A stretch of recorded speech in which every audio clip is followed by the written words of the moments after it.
Hi, I am Richard, and I am here to lift you up. Today you may be wondering, well, where is Chloe?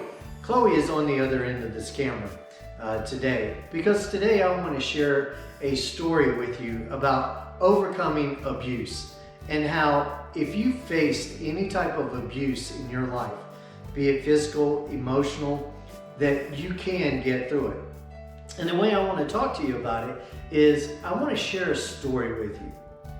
The story starts with a little 4-year-old boy. This little 4-year-old boy was living with his mom, all by his mom and his 2 brothers. And his mom was very abusive to him. His mom broke his leg when he was about 4 years old by running a shopping cart over it. And then she just put him in his bedroom and just acted like nothing happened. Until one day his dad, who was still living, came and said, well, where is he? And she tried to pawn it off, well, he's just sleeping a little bit. Well, the dad went in to check on the little boy and found out that the little boy couldn't stand. So he took the little boy to the emergency room and had the little boy's leg put in a cast. Unfortunately, somewhere in his 4th year, the little boy's father died as well. Now, you would think maybe the abuse would stop, but it didn't. In fact, it got worse. The mother would constantly beat on the child. She broke a bottle over his head. She jumped on his back. Sneaking to the kitchen for a slice of cheese was a blessing. The little boy would often get up in the middle of the night and he would go to the refrigerator and he would just steal a slice of cheese. Yes, I say steal. Well, time went on and this little boy would continue living in this household. This little boy was taken out of the household at different points in times and put in a neighbor's house or put in a relative's house. Until finally one time the little boy came home and he didn't do what the mother had requested. And so she threw him on the floor and she jumped on his back. And then she told the older brother to take this little boy down to a creek behind the house and throw him in the creek because she knew that the little boy could not swim. So the older brother, listening because he was fearful of her as well, took him and then got down to the creek and he kept asking his little brother to come down. I gotta do something, I gotta talk to you. But the little boy knew what was down there. And so the older brother came and he pushed him and the little boy fell back and acted like his leg was broken. And then he took the time and he ran to his grandmother's. And from there, this would be a new beginning for this little boy. No more would there be bottles broken over his head. Would there be sneaking cheese? Would there be somebody jumping on his back? Would he have to sleep in his bed with no blankets? No more would he have to eat dog food because he was so hungry. You see, when he went to his grandmother called his aunt and uncle. And his aunt and uncle went and picked him up. They took him to the magistrate. The magistrate saw the bruises that was on this little boy. And immediately he had to go to the emergency room and pictures were taken. Soon a custody battle would begin between the aunt and uncle that picked him up, which was his biological father's sister, and his aunt and uncle from another state, which was his biological mother's brother and sister.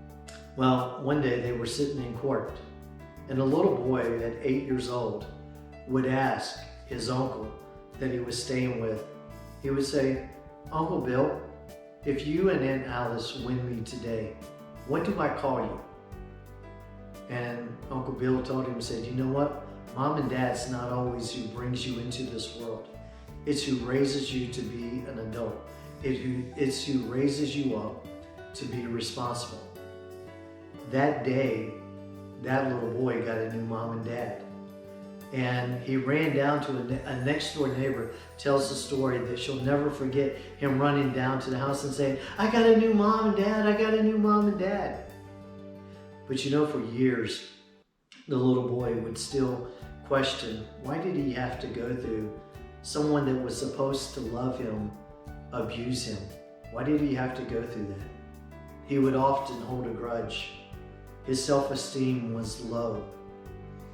And it wasn't until he was sitting in a college class years later, and he had to be writing journals. And there was a day that he couldn't, he didn't know what to write about. And so he began writing his story. And he wrote the story about being abused. He wrote the story that you have heard.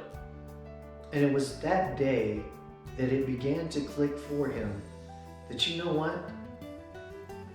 That the abuse that I went through, God can use to help others. Because the little boy also, as he grew up to be a man, he remembered a Bible verse, Romans 8:28.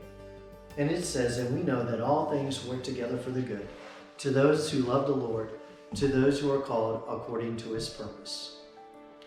And you know, the little boy began to see, wait a minute, I can use what I went through to help others. But the day that this really clicked was when this little boy was working at a children's home as a lifeguard. And a little girl came up to him and said, you know what, sir? I'm going to commit suicide. And the little boy asked the little girl, why do you want to do that? And the little girl said, have you ever had anyone beat on you? Have you ever had a parent that didn't want you and they would beat on you? And a little boy who was now a man would look down at that little girl and say, yes, yes I have. And the little girl was like, but you're the way you are now, you're so positive, you're so enthusiastic, you're so energetic. And the little boy told the little girl, said, well, you know what? That's because people began to love me. People, I was able to go live with some other people, just like you are right now. People that loved me, cared for me, raised me to be an adult, and people that told me how to love Jesus, showed me how I could love Jesus Christ as my Lord and Savior.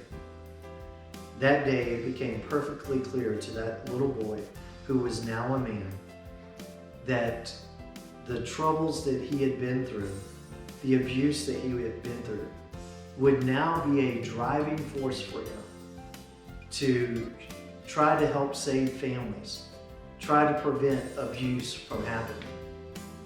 Why do I know about this little boy? This little boy is now me, grown up. But I will tell you, part of the reason that we do, are a huge part of why we do Light Fam, is because we want families to grow up and to be strong together. We want marriages to be strong.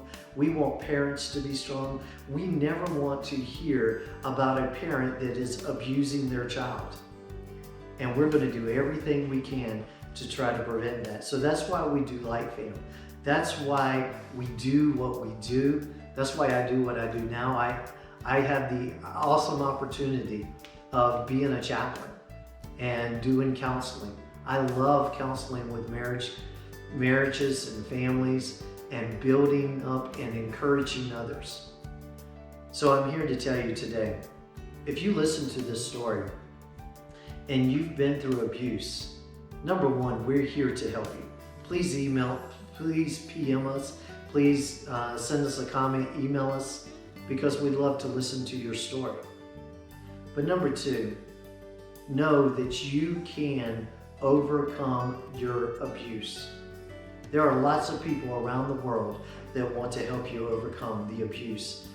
And you know what? You can take that abuse and you can shape it and you can accept it, but then you can take it on and it can be that driving force to help you work to lift others up. And so today, I want to challenge you to think about your life. You know, I heard just this past week, everybody has a story. And that story, if we allow it, God can use it to lift other people up. And so today I have shared my story with you, and I hope that it has lifted you up, because we want you to go forth, you to be a light. And again, I would say, you too, if you've ever been abused, can overcome that abuse, and then you will be able to lift others up. Have a blessed day. Keep tuning in to Light Family.